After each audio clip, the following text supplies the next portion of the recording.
"Mom, you're becoming a real burden. I think it's time you figured out your own life." I smiled at my son, set my coffee cup gently in the sink, and rinsed it the way I have rinsed 1,000 cups in that kitchen. I did not raise my voice.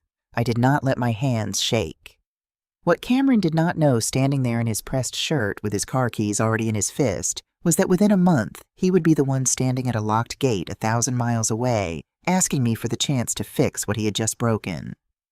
But I'm getting ahead of myself.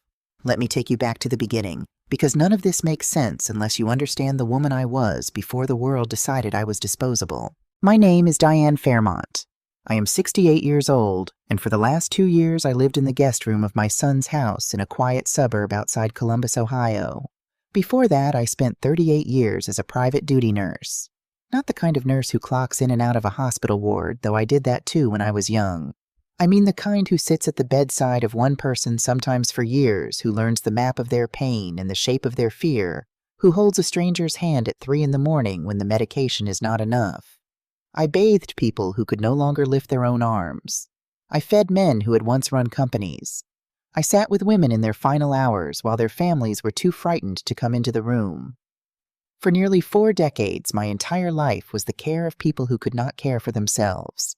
I tell you this not for sympathy, but because it matters to what comes later. A woman who has spent her whole life easing other people out of the world with dignity does not.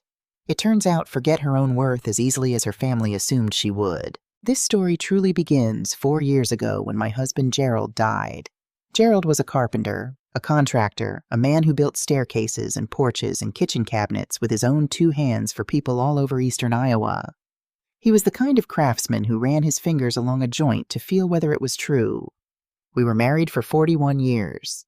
He handled the business side of our lives, the invoices and the bank and the paperwork, because he was good with a ledger, and I was good with people, and that division had worked for us since we were young. What I did not understand until he was gone was how much that arrangement had left me blind. When the cancer came, it came fast and it came expensive. 8 months of treatment, some of it experimental, and none of it fully covered specialized equipment home care I insisted on providing myself, even though it wrecked me. And underneath all of that, quietly, the carpentry business had been struggling for 2 years in ways Gerald never told me about, carrying debt to suppliers and a line of credit he kept promising himself he would pay down once the next big job came in. The next big job never came. When the dust settled, I was sitting at our kitchen table surrounded by envelopes I was afraid to open. Medical bills, collection notices, unpaid supplier accounts with Gerald's careful handwriting on the memo lines. When I added it all together, the number was $165,000. I remember reading that figure 3 times, certain I had misplaced a decimal. I had taught myself over 40 years to stay calm in the presence of catastrophe, and I called on every bit of that training just to keep breathing. Our house in Cedar Rapids, the house Gerald had renovated room by room over 2 decades. The house where I had imagined growing very old was suddenly a liability I could not carry. My nursing pension and my portion of Social Security did not come close to covering the mortgage and the debt at the same time. I was 66 years old and I was drowning. That is when Cameron stepped in. My son, my only child. He was 41 at the time, a certified financial planner with a comfortable practice, married for 13 years to Adrienne, with 2 children of his own. It should have felt like a rescue. In many ways, at the beginning it did. He drove out to Iowa, sat at that same kitchen table where I had been staring at my ruin, and took my hands in his the way Gerald used to. "Mom," he said, "you cannot stay here alone with all this. Sell the house. Clear the debt. Come live with us.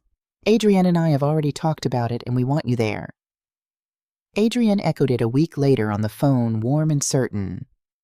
"Diane, honestly, you would be doing us a favor.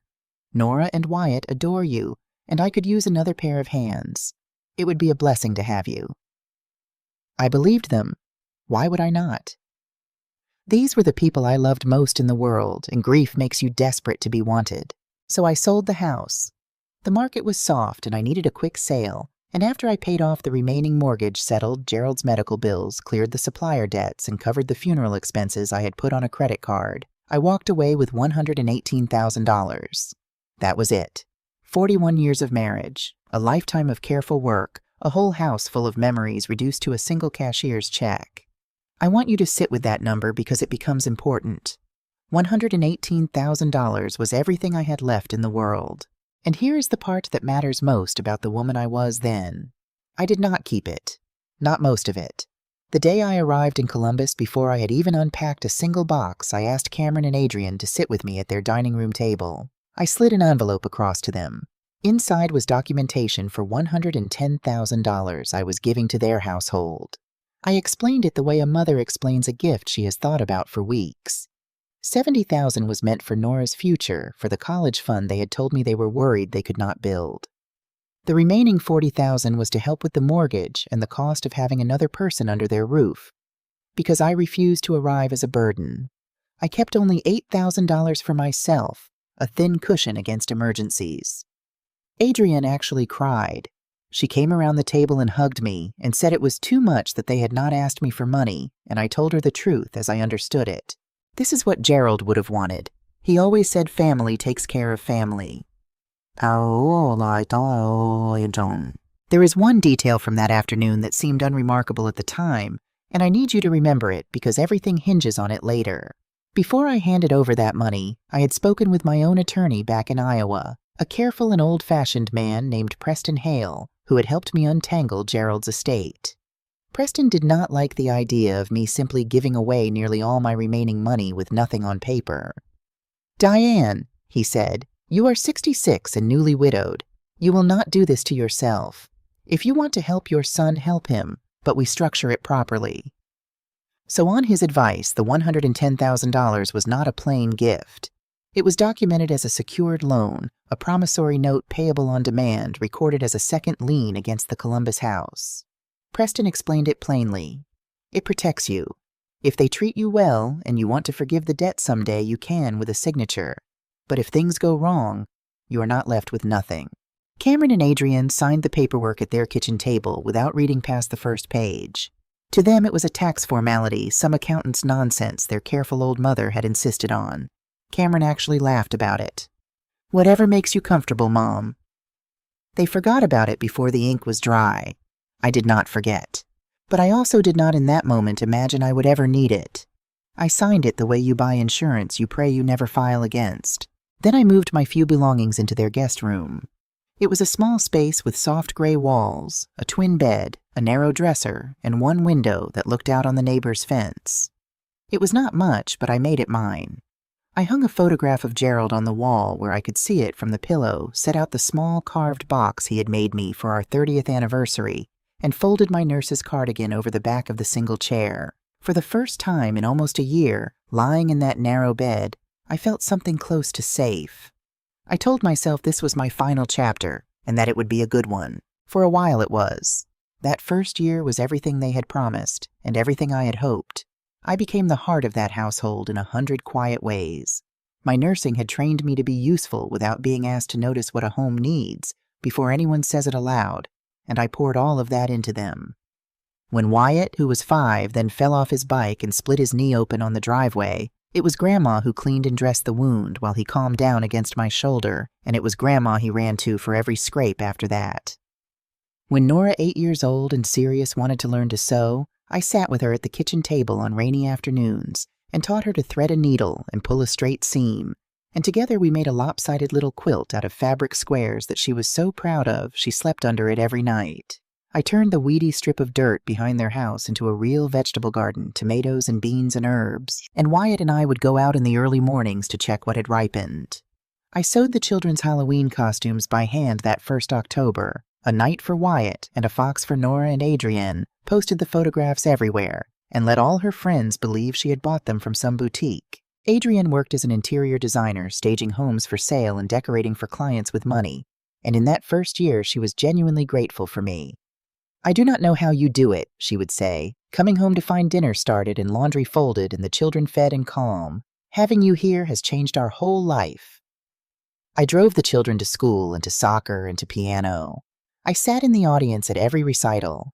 I babysat so Cameron and Adrian could have their date nights, and I loved doing it because a house full of a child's noise was the opposite of every silent sick room I had ever sat in. I felt needed. I felt loved. I felt after the worst year of my life like I had landed somewhere soft. But somewhere around the 18-month mark, the ground began to shift under me so slowly that I mistook it for my own imagination. It started with small things.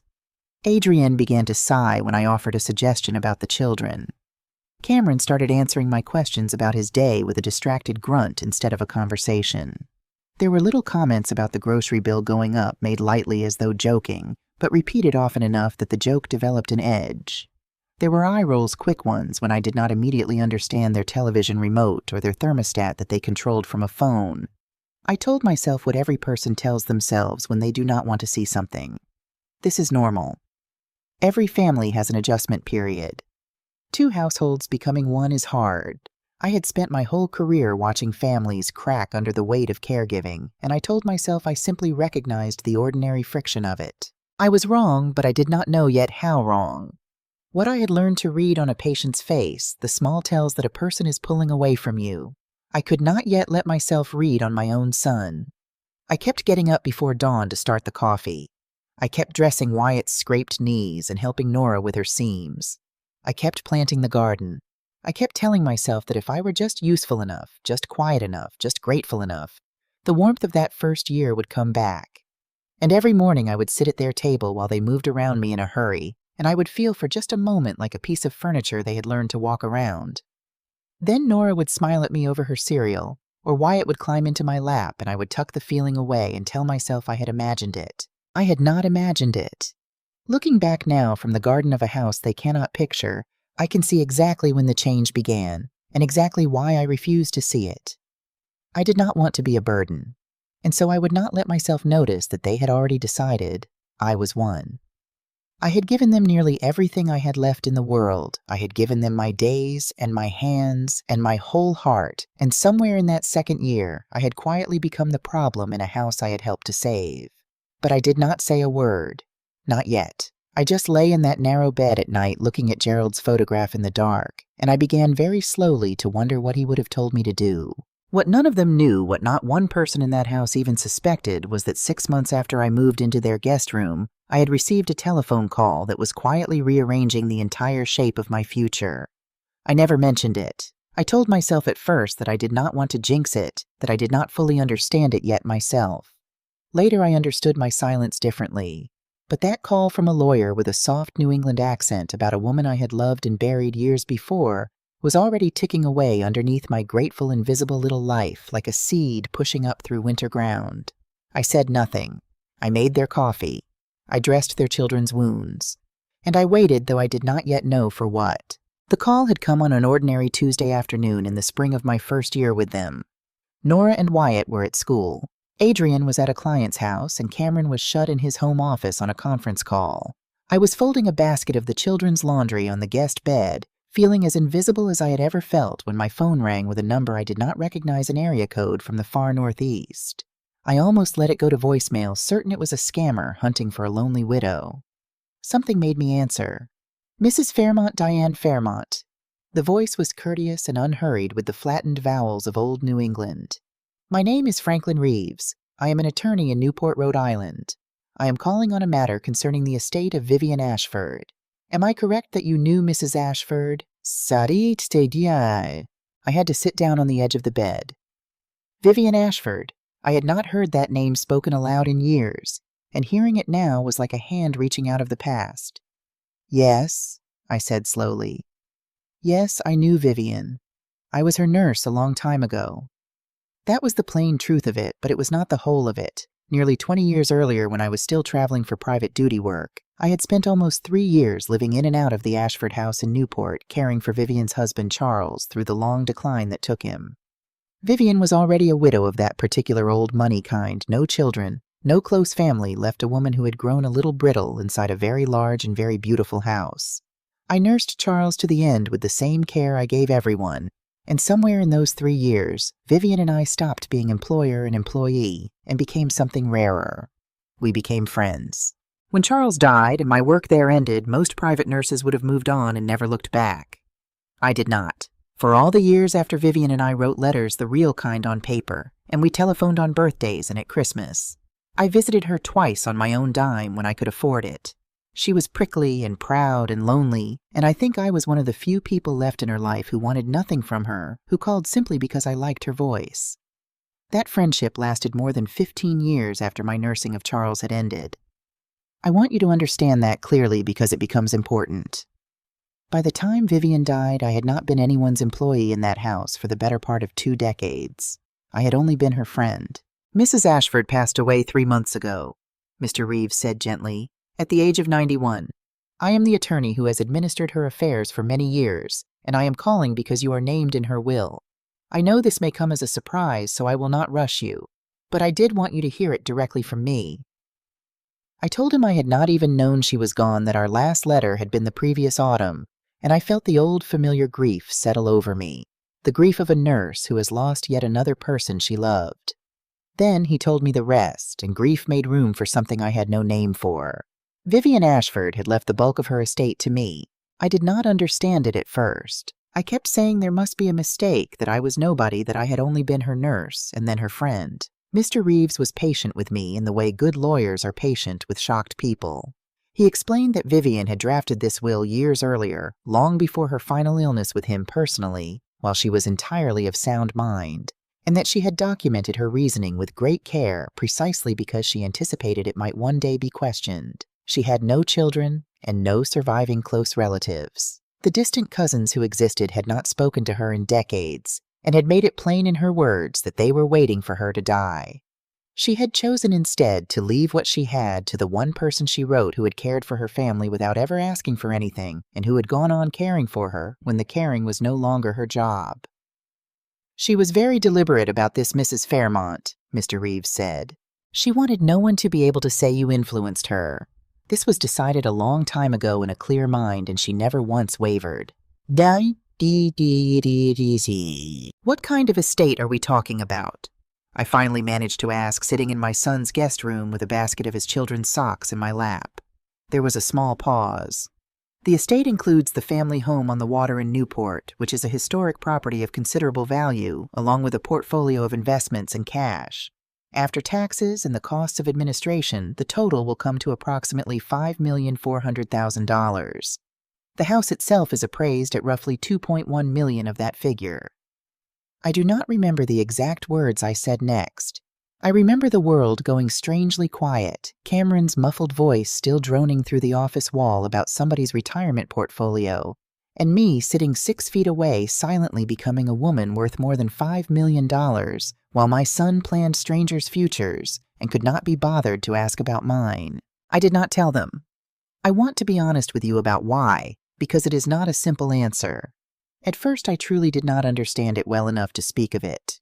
Probate is slow, and Mr. Reeves warned me it would take the better part of a year before everything cleared and the estate was fully mine to touch. There was nothing to announce yet, nothing solid, only a promise on the far side of a long legal process. So I said nothing, and I waited, and I told myself I would share it once it was real. But somewhere in that year of waiting, the reason for my silence changed. Because that was the same year the warmth in that house began to cool. The year the sighs and the eye rolls started, the year I first felt myself becoming furniture. And a quiet voice in me, an old nurse's instinct for the truth of people, whispered a question I did not want to hear. If they knew you were about to be rich, would they treat you like this? So I kept my secret and I watched, and what I watched was not kind. The changes stopped being subtle. Adrian began planning meals for 4 and acting startled when I appeared for dinner, though I had eaten with them every night for a year and a half. "Oh, Diane, I did not realize you would be joining us," she would say, and then make a small performance of finding a 5th plate. She began meal planning without ever asking what I might like, and when I offered to cook the meal I had grown up making for Gerald, she would drift into the kitchen and quietly rearrange everything I had laid out, explaining that she was trying to keep the children away from too much salt or too much butter or whatever the reason was that day. The children themselves started to pull away, and I could hear that it was not their own idea. Nora, who had been my little shadow, began closing her bedroom door.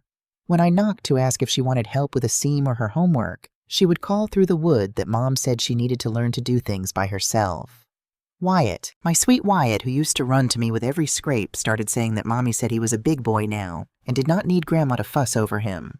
Every time one of those small rejections came out of a child's mouth in Adrian's exact words, It landed like a needle in my chest. Then there were the conversations I was not meant to hear.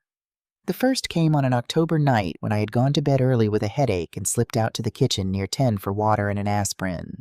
The house was dark except for the television glow in the living room, and Cameron and Adrian were talking in the low voices parents use when they think no one is listening.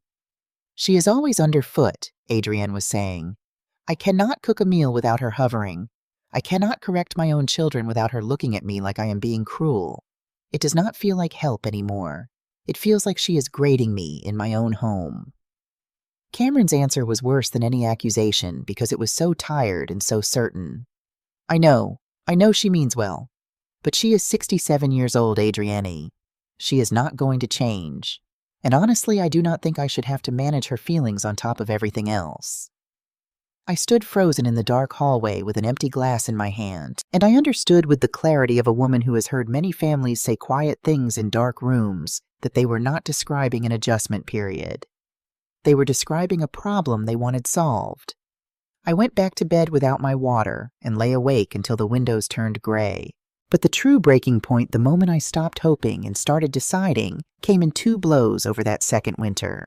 The first was small and quiet and cut deeper than anything shouted could have. Adrian, in the middle of one of her constant redecorating projects, had been slowly stripping the house of anything that was not hers, anything that did not fit the pale staged magazine look she built her business on.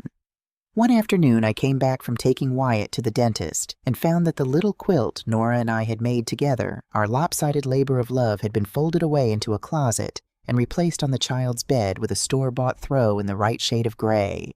I told myself that was Adrian's right, her house, her taste.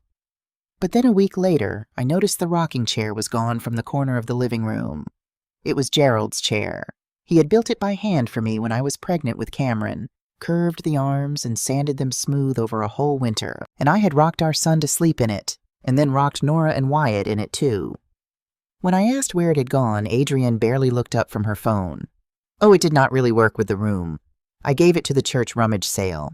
I figured you would not mind, it was so old." She had given away the last thing my husband ever built me, the chair I had rocked 3 generations of our family in, and she thought I would not mind because it was old. That night I understood that in this house, old was the worst thing a thing could be, and that they had begun to look at me the same way they looked at that chair. The second blow came a few weeks later, and it was the one that turned my grief to resolve. Adrienne threw a party to launch her new design studio, a catered evening with wine and clients, and the kind of people who could send business her way. I offered to help however I could. What I did not expect was to be quietly asked to stay in the kitchen to keep the trays filled and the glasses cleared and to stay out of the way of the guests. I stood at the sink in my own son's house, the house I had given $110,000 to keep in a plain cardigan, while beautiful strangers laughed in the next room, and I watched Adrian float among them in a way that made it unmistakable that I was staff. At one point, a well-dressed woman brought her empty glass to me and thanked me for my service, assuming quite naturally that I was the hired help. Adrian heard it, and she did not correct her. She just smiled and moved the woman along, and in that smile I saw the whole truth of what I had become to her. Later that night, after the last car had gone, I heard Adrian tell Cameron that the evening had gone perfectly, that everything had felt so clean and elevated, and Cameron agreed, and neither of them thought to say a single word about the woman who had washed their guests' glasses all night without complaint. I lay in my narrow bed that night, and something in me went very still and very clear. It was the stillness I used to feel at a patient's bedside when I knew the fight was over and it was time to stop pretending otherwise. I was done. I was done earning a place at a table I had paid for. I was done mistaking their tolerance for love. And I stopped feeling sorry for myself and started at last to think. Because here is what they did not know, what they could not have imagined as they congratulated themselves on their elevated little party. By that winter, the year of probate had passed, and Vivian Ashford's estate was fully legally mine. I was not a burdensome old widow in a guest room. I was the owner of a mansion on the water in Newport, and more than $5 million, and I had been that owner for weeks while I washed their dishes. Every insult, every sigh, every plate set for 4 had been delivered to a woman who could have bought their entire cul-de-sac and never noticed the dent in her accounts.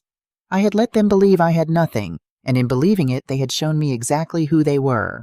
I began to prepare quietly and carefully in the hours they assumed I was sulking in my room. I telephoned Franklin Reeves in Newport and told him I intended to come home to the Ashford house. I engaged a local woman named Loretta Briggs, a warm and capable widow near my own age, to help ready the house and keep it running. And within a few weeks, Loretta had gone from an employee to a genuine friend, the first new friend I had made in years. I worked with Mr. Reeves on the practical business of moving my whole life across the country. And I did all of it from that guest room on my laptop and my telephone, while Cameron and Adrian walked past my closed door and assumed the old woman inside had finally given up. There was one more thing I did, and I am not entirely proud of it, but I will tell you the truth. I had a nurse's instinct that something in that house did not add up. For all Cameron's talk about money, for all the granite counters and the catered parties, and Adriani's new studio, there was a tightness underneath it. A strain I recognized from years of watching families pretend to a comfort they did not have. So I hired a discreet investigator recommended by Mr. Reeves, a quiet professional named Dale Ferris, and I asked him to look carefully and legally into my son's finances. I did it not to hurt Cameron, but to understand him, to know exactly what I was dealing with before I made any decision that could not be undone. What Mr. Ferris found 2 weeks later, I could hardly believe, and yet some part of me was not surprised at all. My son, the certified financial planner, the man who told me I was becoming a burden and needed to figure out my own life, was drowning. Beneath the comfortable surface, Cameron and Adrian were buried in debt. Credit cards near their limits, a home equity line drawn down to nothing, 2 leased cars they could barely carry, Adrian's new studio funded entirely on borrowed money that had not yet begun to earn. And most telling of all, Mr. Ferris confirmed the shape of what I already half suspected. My gift, my $110,000, had not built Nora's college fund at all. They had used my money to pay down their existing debts, which had temporarily improved their credit, and then they had promptly borrowed against that improvement to fund the cars and the studio and the lifestyle. They had not saved my gift. They had leveraged it, and then leveraged the leverage, and now they were more fragile than they had ever been, propped up on a foundation of my sacrifice and their own denial.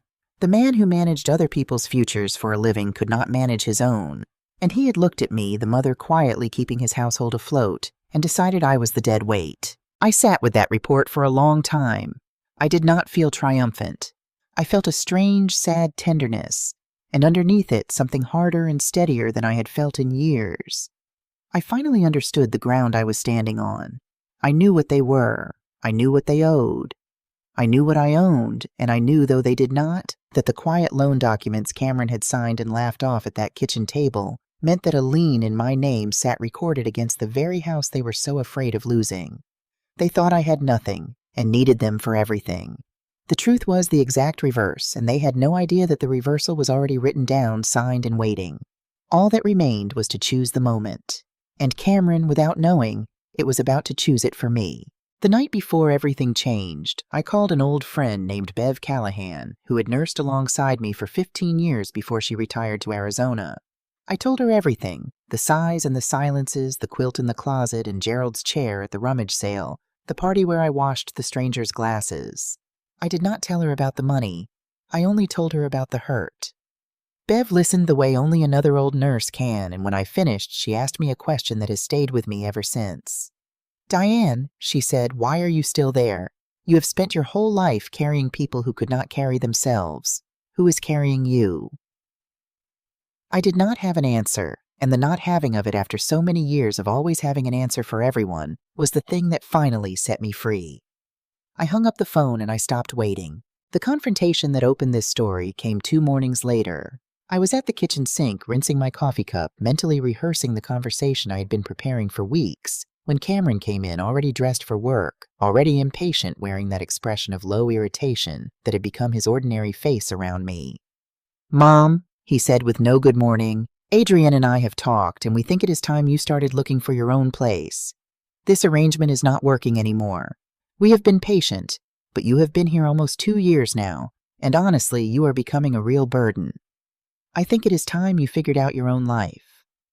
There it was. The word burden, spoken to the woman who had given him $110,000, raised his children's spirits, tended his garden, and kept the quiet machinery of his home running. I dried my hands slowly on the towel, and I turned to face my son, and I smiled. You are absolutely right, Cameron, I said. It is time for me to figure out my own life. He blinked. I think he had braced himself for tears or pleading, and my easy agreement unsettled him more than any argument could have. I will be out by this weekend, I said. In fact, I will be out today. He started to say I did not have to leave today, that they were not throwing me into the street, and I let him talk, and then I walked past him toward my room and paused at the doorway. And Cameron, I said, you may want to clear some time next week. I have a feeling you are going to need it. The confusion on his face was almost worth the 2 years. He had no idea what was coming. He was about to find out. I went into the guest room, sat on the twin bed one last time, and made 3 telephone calls. The first was to a moving company I had quietly retained weeks earlier, and I asked them to send a crew that same afternoon rather than the following week. They said they could have a truck at the house by 2 o'clock. The second call was to Loretta Briggs in Newport. Loretta, I said I am coming home today. She laughed with delight and promised the house would be ready by evening. Fresh flowers, the beds made something warm on the stove, and told me she would meet my flight herself. The third call was to Franklin Reeves to confirm the last legal pieces of my move, and to Preston Hale, my own attorney, who had one final task ahead of him that I had already explained. Then I booked a seat in first class on the evening flight to Providence, and after 2 years of counting every dollar, paying for that seat without checking the price felt like taking off a coat I had been wearing for years. I packed the way you pack when you know exactly where you are going. My clothes, Gerald's photograph wrapped in a sweater, the little carved box, a single crate of books.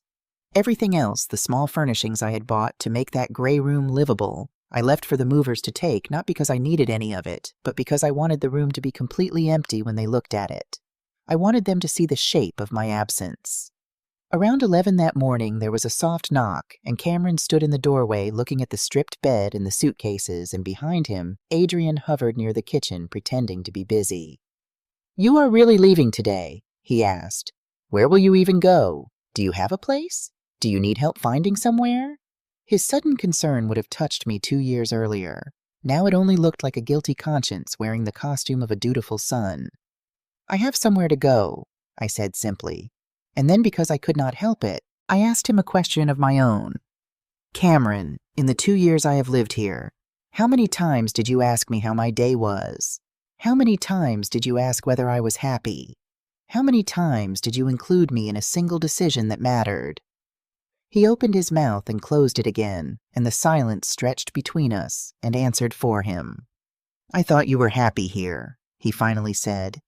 Did you? I asked. Or did you simply not think about it at all? At 2 o'clock, the moving truck backed into the driveway, and Cameron and Adrian stood in their beautiful living room and watched 3 professional movers carry every trace of me out of their house in under 2 hours. When the crew chief told me everything was loaded and would reach my Newport address by the weekend, Adrian's face went pale. Newport, she said. You are moving to Newport, Rhode Island, that is across the country. We will never see you. I looked at her, this woman who had given away my husband's rocking chair because it was old. When was the last time either of you truly saw me? I asked. Neither of them answered because we all knew. At 4 o'clock, my car to the airport arrived. Cameron tried at the very end the lowest thing he had. What about Nora and Wyatt? Do you not want to say goodbye? Using my grandchildren as a lever at the exact moment I was walking away from his disrespect. The children are at school, I said, and they have been taught for a year now not to need me. They will be fine. But do not use them to make me feel guilty for leaving. I picked up my bag, and at the door, I turned one last time. I left something for you on the counter. You may want to read it after I am gone. Then I got into the car and did not look back at the house where I had learned exactly how little I meant to the people I had given everything to save. The letter I left was short and calm. I did not accuse them of anything they could argue with. I simply thanked them for the 2 years, not because they had been happy, but because they had taught me the true value of respect and the true cost of giving it away for free. I told them I had more options than they could imagine, that I was not dependent on anyone's charity, and that I would never again accept being treated as less than I was worth. I told them the money I had given them had been a gift freely made, that I expected nothing back for it, and that they should use it well. And then I gave them the one piece of information that would matter most in the days to come. I told them that if they ever needed to reach me, they should contact my attorney, Preston Hale, in Iowa. and that he would know how to find me. I signed it simply Diane. I did not tell them why I had left Preston's name. I did not need to. I already knew that very soon they would be dialing that number with shaking hands. The flight to Providence was the most peaceful few hours I had known in years. I sat in that wide seat with a glass of wine and watched the country slide away beneath me, and I felt each mile lift a little more weight from my shoulders. Loretta was waiting at the airport with a hand-lettered sign that read "Welcome Home," and she folded me into a hug as though we had been friends for decades. The drive into Newport at dusk was like moving through a painting, the old streets glowing, the great houses lit against the darkening sky, and then we turned in at the gate, and there it was, my house, the Ashford house. 3 stories of pale stone and white trim standing above the water, its windows warm with the lamps Loretta had left burning for me. I sat in the car for a long moment before I could make myself go in. Inside, there were fresh flowers in every room, the smell of a good supper on the stove, and a bedroom upstairs made ready with linens that had been Vivian's. I stood at the tall windows of that room and looked out at the dark water, and for the first time since Gerald died, I felt that I was standing exactly where I was meant to stand. That night I called Preston Hale to confirm that the final papers were in order. "It is all recorded and ready, Diane," he said. "When they call, and they will call, I will handle it exactly as we discussed. Be a mighty." They called sooner than even I expected. What I had understood, and what Cameron had never once considered, was that my leaving would not simply cost them a helpful house guest. It would pull a foundation stone out from under a structure already leaning.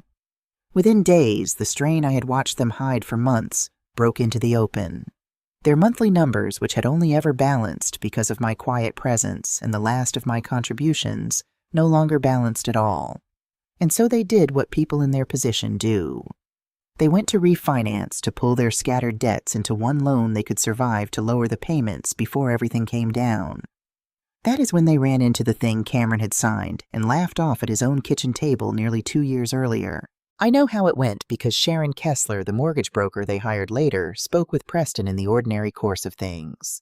When Sharon ran the title search on the Columbus house there, it was plain and properly recorded a second lien in the name of Diane Fairmont, securing a promissory note of $110,000 payable on demand.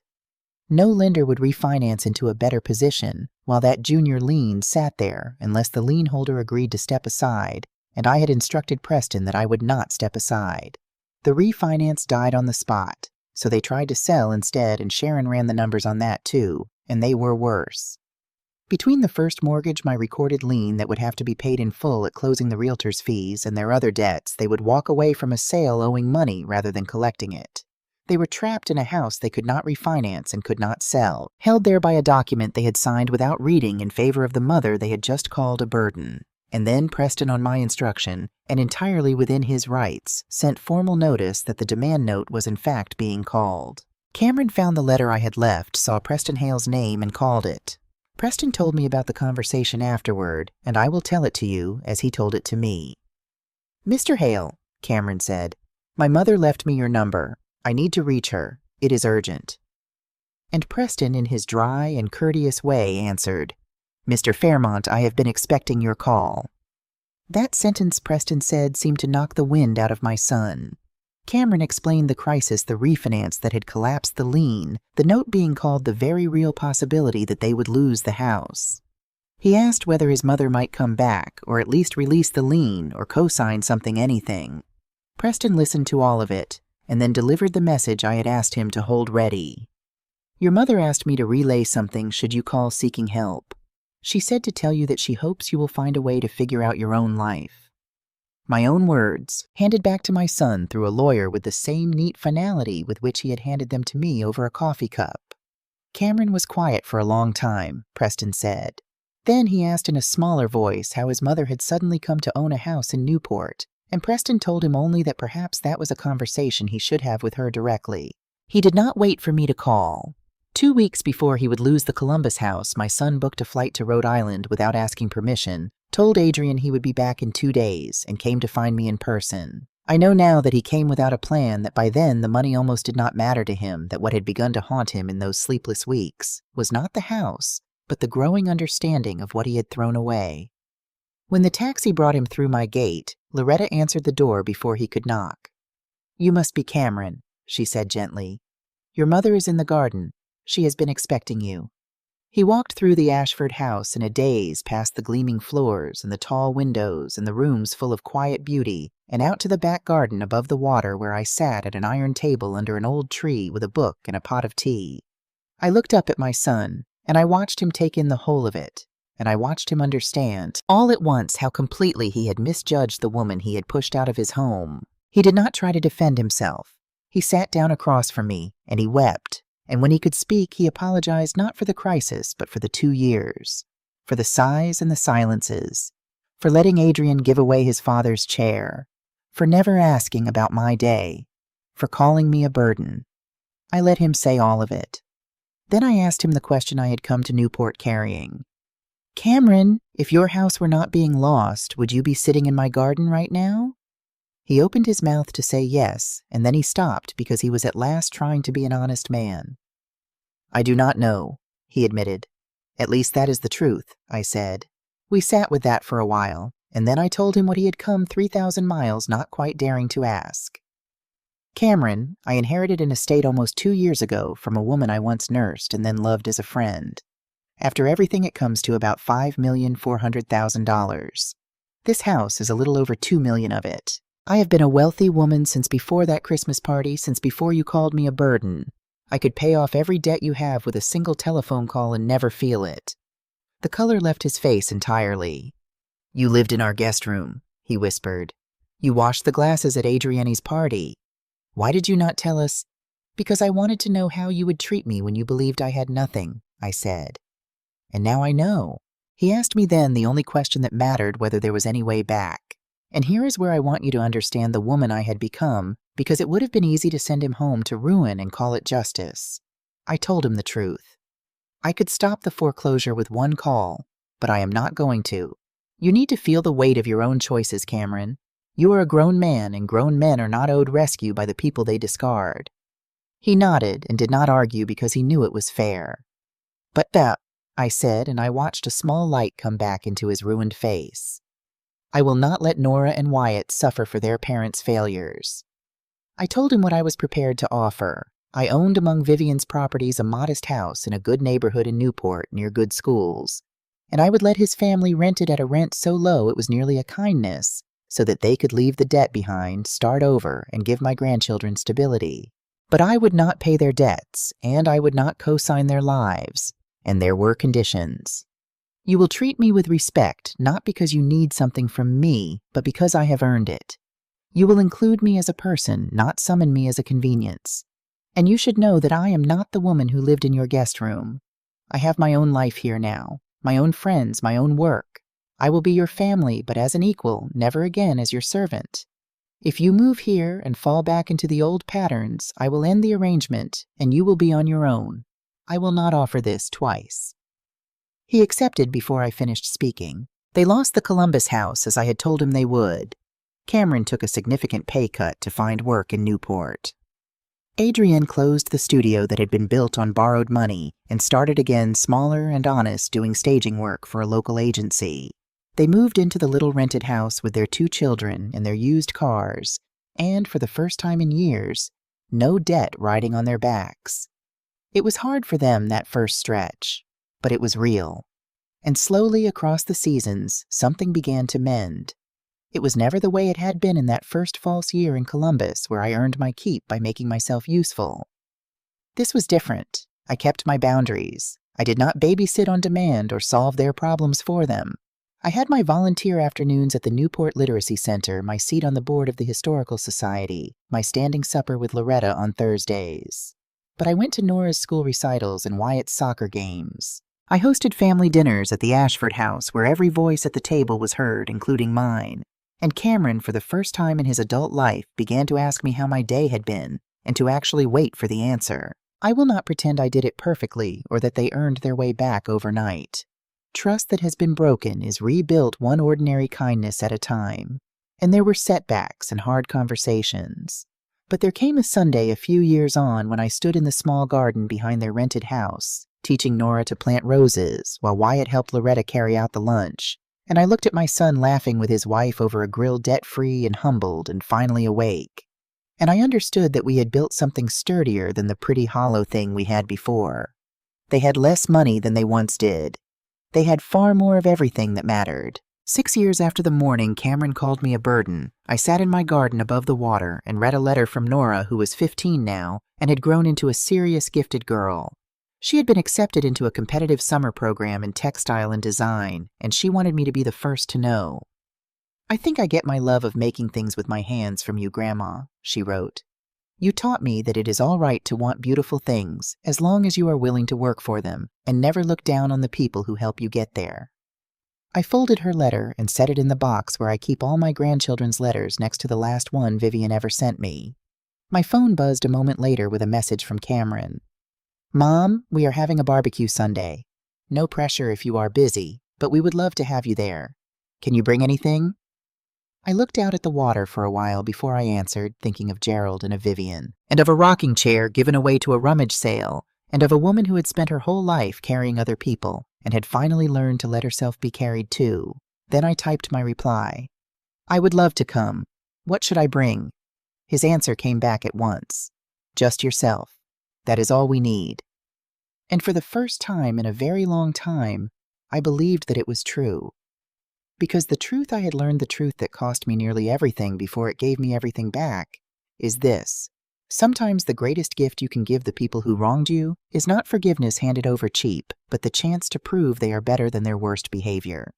And sometimes the greatest gift you can give yourself is the courage to walk out the door of a house that does not value you, and the wisdom, if they ever earn it, to let them find their way back to yours.